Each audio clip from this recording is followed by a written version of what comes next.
Welcome, everyone, to the next episode of What's Your Mess?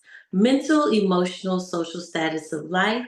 I am your host, Tracey D. Armstrong, and today we have another amazing guest here to share her story about her experiences that have shaped her life.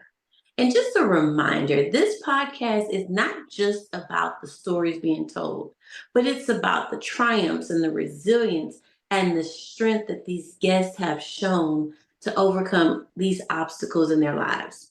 So let's dive into this mess today. Guests, go ahead and introduce yourself to our audience. Hi, Tracy. Thank you so much for having me. My name is Crystal T. Ash. I am a speaker as well as an author.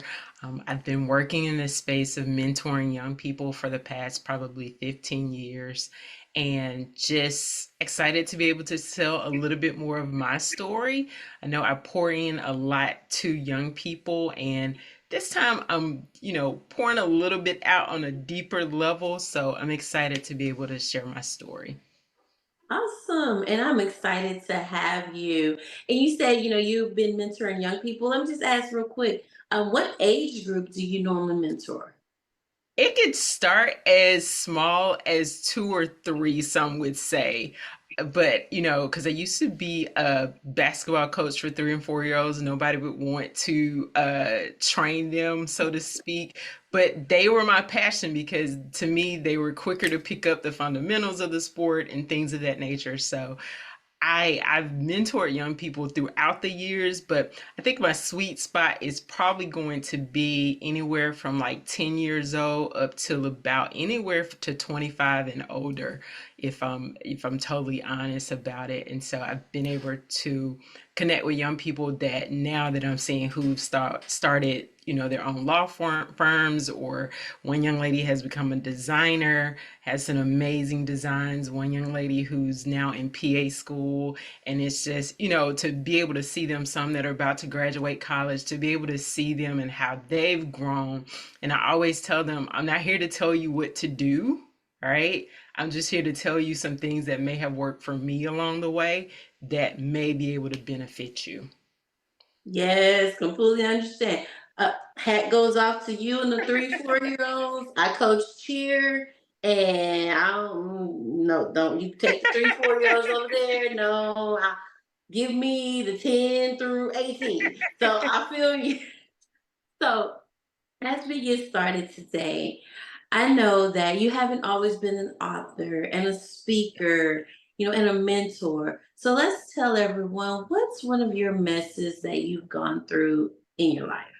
All right. So the mess that I've gone through in life is spending probably the greater part of 39 years of my life people pleasing.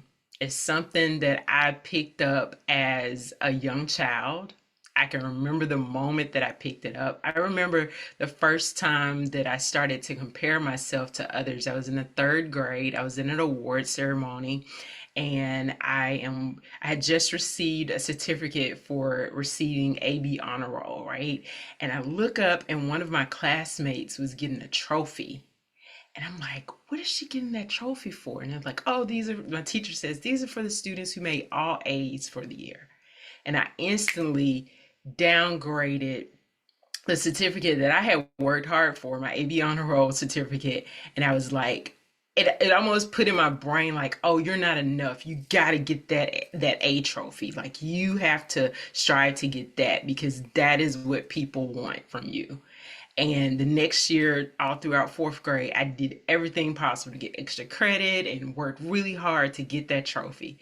Needless to say, that trophy, amongst others, is still sitting on a mantle at my mom's house because it put me in a place of, you gotta be in the spotlight, you gotta, do the best or be the best, and so people can see you. And what I realized is that in my searching out, trying to do that, I was also hiding a part of myself. I was hiding who I really was or who I really wanted to be in life. And it actually sent me in a spiral. Something I talk about in the book. It's called, I started drinking at the age of 13. And what I would say, it was uncontrollable because I was hiding it from people. I was, you know, binge drinking on the weekend, but then, throughout the week, I'm this honor student that, is making all A's and captain of the basketball team and senior class president and all these things. But what people didn't know is that I had this like hidden side of me that, it's like, oh, I'll people please and I'll be all these things that you see me doing. But there was this hidden side that I kept from people for years. And I drank really heavily from age 13 to age 19, and was in college, and I began to say to myself, like, I think I read something somewhere. It was like, if you drink by yourself, you may be considered an alcoholic. And I was like, I don't want that label. Like, I don't want to be considered that person. And so going on, I stopped cold turkey. Was like, okay, I'm not going to do this anymore. But I was still in that space of chasing the accolades. And so still hiding a part of myself and using the awards and the titles and things of that nature to define who I was as a person. And of course, everybody, the world kind of stopped in 2020, 4 years ago, and we all had to take a deeper look, not only at our homes around us, but also at ourselves. And I began to take a deeper look at myself. And what I saw was, there was some cracks in the armor. There was some things that I really needed to work on as a person. And I'll tell anybody, I'm a big proponent of two things: Jesus and therapy. Started therapy in 2020, and it drastically changed my life, drastically changed who I am as a person. I am more open, I am more transparent, I am more of me.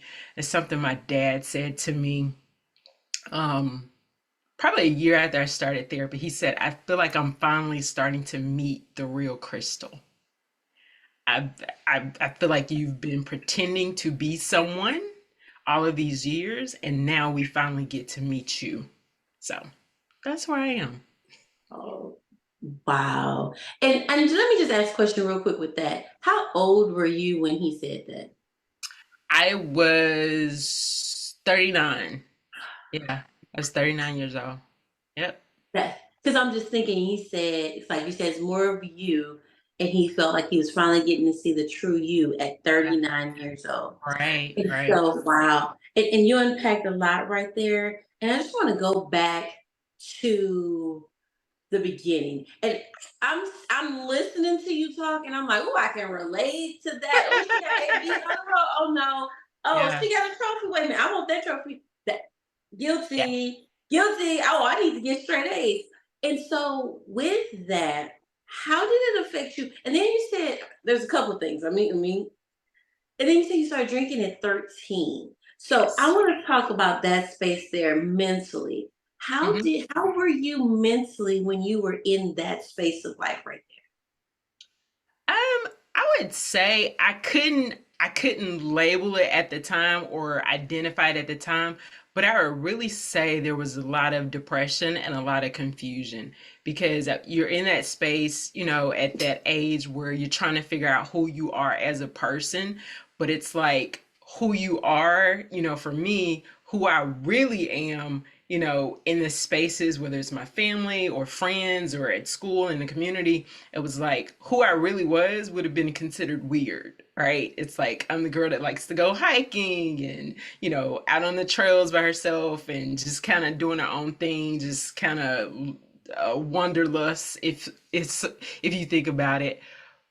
But those things were not quote unquote accepted, where I'm from. And so I had to, for me at 13, it's like, okay, you have to blend in and become what you see other people doing. Play the sports, be in band, be the, join all these leadership groups, be the, you know, teenage Sunday school teacher. It's like all these things that, people performing for other people, basically. there? And living like it's almost like living a double life, living a dual life to where it became exhausting. And I think I've reached a fever pitch in my 30s where it was like, okay, I'm tired. I'm tired of, pretending I'm not who I really am, pretending to be this person or performing these different spaces. If you think about it, most of us, who we are, whether it's in our homes or around people that we really feel like we can relax around, is not who we are whether we're on the job or whether we're in, different spaces, social spaces, because you're performing daughter, you're performing sister, you're performing, in your case, as a teacher, you're performing teacher, and we're performing in all of these spaces for people and not really being able to tap into who we are from an authentic place, from a transparent place, and that just be enough. Because essentially, you're in a space where it's like, who I am as a person is not enough. So let me perform for you. Let me put on an act for you. And then with anything, if you've ever been in any type of production, once it's done, it's like, whew, man, I'm tired. Like, whether you've been in a play or on a movie set or whatever, it's like you've performed so much that it becomes exhausting. So that's Yeah. where I was as a young person. It was exhausting. Wow. And I'm just thinking now, because you're saying I'm thinking, I'm looking at the timetable. I'm looking at from 13, school, and then you're saying all the way into like your 30s. Hmm. So I'm just wondering, like, as far as emotionally, you kind of tapped into it already, kind of like the depression or when you're not performing, taking the mask off, like emotionally, how were you handling this for so many years? I think for the most part, from an emotional standpoint, like there were periods, like I know in college, where I would stress myself out so much because it's like, oh, you're president of this organization, or you're over this, or you're part of this team, or part of whatever it was. And as well as working and doing schoolwork, I got to a point where it was like I was so stressed out and burned out that I was like, I don't know what to do. And, phone call to my dad, and he was like, maybe you should go talk to somebody. So that began my journey into like going into mental health spaces. So I went to counseling when I was in college. But because of the stigma, I did not tell my mom, I didn't tell family members and stuff like that. I didn't even tell friends that I was going, and it was so bad. I would literally, because the place that you would go to counseling was on campus, I would hide in my car because I didn't want people to see like, oh, what's Crystal doing over there? Because of that stigma. And what I had to realize is like, even in that, I'm trying to get help, but then I'm still performing for people, right? It's Yeah. it's almost like, getting the life jacket, but then still trying to perform and dance for everybody because I'm okay, I'm okay, I'm okay. And it's like, no, you're not okay. And so that made a shift in my life during that time where it was like, I didn't need to have my hands in so many spaces that to be considered good enough. And so I backed away from a lot of things, and I felt comfortable with doing that during that time. And then you go on down the road, and I began to make a career shift in my life because I was working in healthcare once I graduated from college, and I made a shift into spaces to be able to work with young people because that had always been my passion, is working with young people. And in those spaces, I begin to feel that same creep up of, the titles and the accolades and wanting to be recognized. And when I began to feel that again, I was like, oh, I'm going back into that space again. I can Mhm. feel it. I sense it. I cannot, I gotta get away from that feeling. And even in those moments, you know allowing it to stress me out again, and getting in those places of feeling, starting to feel anxiety. So on top of, the depression of being exhausted, starting to feel bits of anxiety, and like, am I enough in this space, and am I performing well, or am I doing good in this space? Because I was starting over in a sense. shifting from career to career. Right. And with that, like I was going to ask you about social and status of life, but you kind of touched on that because socially, and I'm going back to the college time, you said you were going to get help. So you realized, hey, I need to do something different. Yeah. Socially, I need to do something different. I need to change. Yeah. But then you were still hiding the Yeah. fact that you were getting help. So I want to ask that, how did that affect you socially, like with your friends and things like that? Because now you're probably starting to change once Yeah. you're getting help. Right. Right.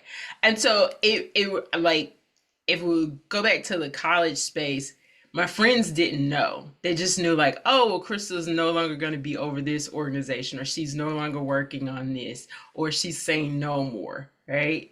And Hmm. it's like, okay, well, this is different because Crystal always says yes, because being a people pleaser, there are no boundaries, right? It's like, Right. yes, yes, oh yeah, I can do that, I can do that, I can do that. And it's like, there were no boundaries with anyone. And so there was some shifts with some people, and some people, we no longer became friends because I needed to say yes to me. And sometimes saying yes to yourself means saying no to someone else. And I had to do that because in that space, when you're constantly doing the people pleasing, constantly doing the accolades and the awards thing, there's a bit of self betrayal and a bit of self abandonment that you do, where you show up to places on E, completely depleted, not being able to, give it your all because you don't have anything inside to give because you've given so much to other people. And sometimes people don't understand that when you start to say no, or you start to, some people will categorize it as having an attitude. And it's like, no, I Mhm. just don't agree with what you're saying anymore. I've gone along with it, but I don't agree anymore. Like, and this is me showing up for myself about my beliefs and my thoughts and my core values about certain things. Hmm. And that's what I was kind of thinking that you probably was going to say, because when you start to actually get help and when you actually start to change and make those adjustments to your status of life, some people will fall off. Everybody doesn't agree with the change. And so I was thinking that you were going to say, like, oh, Crystal, she's different now. Oh, who, this Right. isn't the same I, Crystal that I met. And so what I do want to ask you is, if there's someone in the audience, because I'm not if, I know that there's someone in the audience, the people pleasing, the chasing the accolades, the emotional, I would say the emotional exhaustion, and they still keep trying to do what they're doing and be the same. What advice would you give someone that's going through that right now? there's a quote that I just came across by Paul Chalo, and he talks about, what if it what if life wasn't us becoming, but what if life was us unbecoming? And so I would challenge anybody, if you're seeking to become something, what if it's meant that you're supposed to be unbecoming something that you were never supposed to be? And that's what I feel like was me. I became something that I thought other people wanted from me, whether it was the accolades or the titles, or, being the friend that always shows up, being the strong friend, in most situations. I became that person, just go with the flow, go along to get along, oh, she's low maintenance, Crystal's not gonna, she's just a peaceful person. I became that person because of that sense of rejection, right? Of thinking that someone would reject me. But, in therapy, what I realized is that people pleasing has nothing to do with love and has everything to do with fear. Has everything to do with fear. And if people will identify and face those fears, you'll get to a point where who's supposed to be with you is going to be with you, whether you are the person that you perform for, or if you take off the mask and you just really show yourself.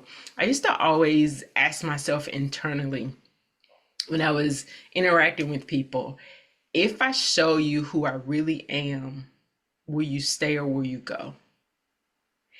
And it's in those moments where I started to take the mask off, and the ones who were supposed to stay have stayed, and those are the real people who I'm supposed to be connected to and to do life with.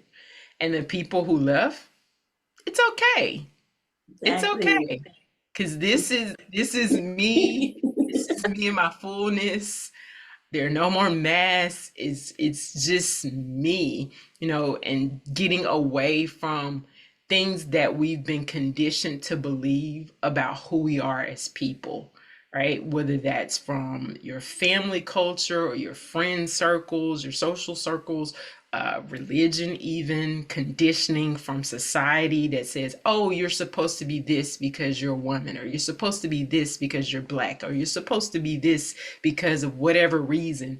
And it's like, no, let me just be me. And that's okay. Mm. That's okay. And so I would encourage anybody, being you is okay. That's it. Who And you are. and that's and okay. And I'm hearing you, and I agree with you. I just know I can hear somebody in the audience saying that they want to stop people pleasing, that they want to be their true, authentic self, that it's something that they really, truly desire. And like you said, it's about fear of thinking that you're not going to be accepted or fear of thinking you're not enough. Yeah. How can they change? I know you went to therapy, and I know that maybe something from therapy you can say may help them, but how can they do it? From a practical standpoint, you have to agree with you choosing you each day. And that's not from I think society has taught us that if you're choosing yourself, you're being selfish. And it's not a selfish thing to say, that's not what I want, or I don't like that. It's okay to say that. I often will tell young people about when I was younger, um, my family on hot summer day go get a box of popsicles or something like that, and all the kids are running up to get popsicles. And for years, my family thought that I loved orange popsicles because I would always end up with the orange popsicle, right? So they thought, oh, Crystal likes the orange popsicle. They didn't know I hated the orange popsicle. I really wanted the red one. I wanted the strawberry or the cherry or whatever that flavor was that the red one was. But because I was afraid to use my voice and to say what I actually wanted in life, I ended up with the orange popsicle, something I didn't want. And I think sometimes when you're people pleasing, I won't say sometimes, when you are people pleasing, you're just ending up with what life decides to give you, and you don't get what you actually want out of life. You don't get to live the life that you actually want to lead because you're just accepting what people are giving you out of fear that they're not going to be there if you say no. And that's from a family standpoint, love relationships, friendships. You have to decide within yourself that you're enough. And if you decide, okay, I am enough, who I bring to the table is enough, who I am in this world is enough. I don't have to jump through hurdles for anyone. I don't have to try to please anyone. I don't have to try to perform for anyone. You go from your relationships being transactional to them being transformational. Now you're able to actually have greater relationships with people, deeper, more meaningful relationships with people because you're no longer performing. They actually get to see a portrait of you, that real you. And I think in essence, when we do that, we give other people the permission to also do that. They don't perform anymore. They feel like, oh, I can just really totally be myself. And so I would tell anybody who is struggling with that, decide each day, because trust me, it's not a, oh, I wake up in the morning and it's like, oh, I'm no longer a people pleaser. It's like, no, that's not how that works. It's making a decision each and every day when you look in that mirror in the morning or whenever you get up, when you look in that mirror to say, I am enough, I am loved, I am accepted, I am in this world for a purpose that God placed inside of me. There's no one who can do what I do like I do it. I'm unique in that way. And so I don't have to perform for anyone. Like you have to choose each and every day, every interaction that you have, every moment that you have in life, you have to make a decision. Am I going to betray myself or am I going to be myself?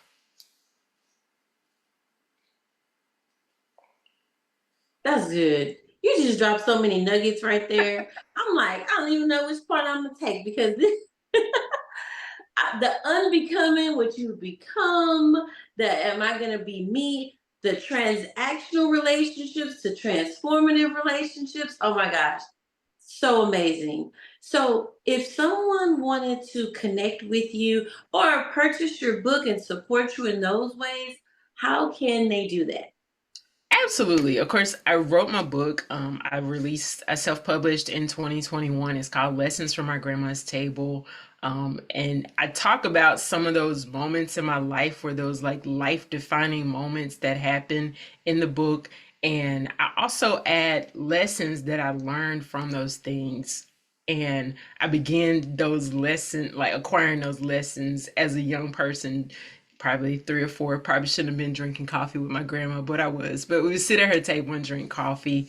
And I learned to listen and get those lessons from her. But that book can be purchased at my website. It's www.crystaltash.com or on Amazon or Barnes and Noble. It can also be purchased in the physical form as well as the ebook form. People can connect with me via social media, of course.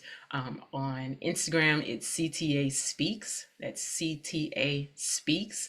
As well as with Facebook, it's just Crystal T. Ash. Or on LinkedIn, it's Crystal T. Ash as well. Crystal T. Ash.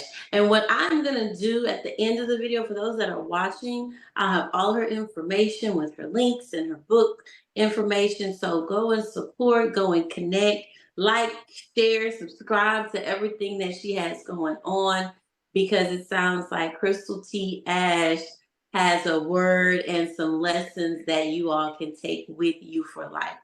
I want to just thank you. As we wrap up, I want to thank you for your time. I want to thank you for your story. And I just want to thank you for sharing Mhm. because there's an audience out there that people please and they're still people pleasing. Right. And some are just still struggling and they just don't know how to. One thing you said was being able to say no. Some people do not know how to say no because they're afraid, afraid of if they say no. But you said that you said if you show them your authentic self and they decide to leave, then that's not the person or the people or the group that's meant to go along with you into your future. And Right. so, last thing, any last words for the audience? I would encourage people to always remember the beauty of you. Don't compare yourself because you will rob yourself of living a full life. We talk about a lot of times living life in abundance, and a lot of times people will associate that with a monetary value, but it's not about monetary value. It's about living a life of love, full of joy, full of peace, full of just embracing the fullness of all that life has to hold. And so I would encourage people to seek out living in abundance. Um, and that's in love and, being able to really grab a hold of purpose, being great, able to grab a hold of being in community with people and, getting back to a place of being able to connect with people on a more intimate and real level and taking off the mask so you can fully experience that. Because at one day, we're all going to leave this earth. And I hope with that, everyone would be able to leave and look back. I always like to say, it's a quote that I love so much, is the amazement is in the journey. And so it's like, will your journey be full of amazement, or will it be full of you self abandoning yourself? And so I hope that everyone's journey is full of that amazement and that abundance. That is a great way to end. I hope that everyone's journey is full of amazement. Yes, and not self abandonment. Yeah. Awesome. Thank you for those words. And audience out there, take heed to those words and hold on to those words. And it's a daily, Yeah, daily transformation. it really So is. as we wrap up another episode of What's Your Mess, I want to leave everyone with this powerful quote. If you want to stay sad, keep thinking about the past. If you want to be anxious or worried, keep thinking about the future. But if you want to be happy, focus on the present day and be grateful for the things that you have. This is Tracey D. Armstrong and Crystal T. Ash. We're Thank you so saying, much, Tracy. you're welcome and have a good one, everybody.